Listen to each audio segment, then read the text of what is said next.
Ma thèse, soutenue en 2022 à l'Université Paris-Panthéon-Assas, a pour intitulé « Privé et public en droit pénal ».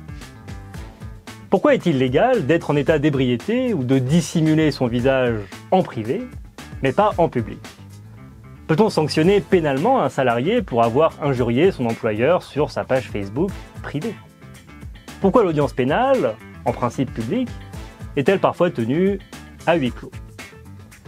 Voilà quelques questions, parmi bien d'autres, qui sont au cœur de ma thèse. L'idée est d'étudier une dimension de la distinction privé-public qui n'avait pas encore été explorée, celle de l'accessibilité.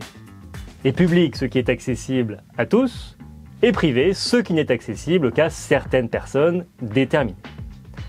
Dans la loi pénale, cela concerne 3 éléments: les lieux, les réunions et les communications privées au public. Mais encore faut-il définir, à chaque fois, les critères qui permettent de distinguer entre ce qui est privé et public.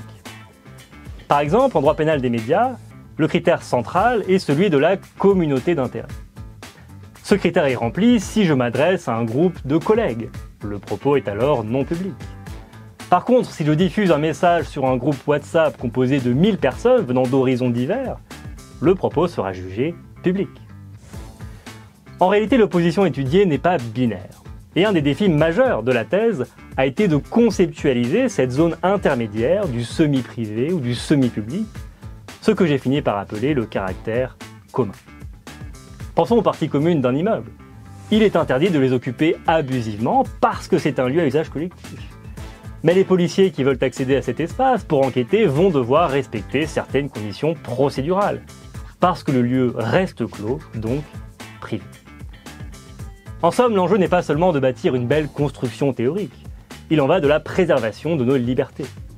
Le droit pénal s'arrête au seuil de notre sphère privée et révèle ainsi une de ses facettes les moins connues, sa flexibilité.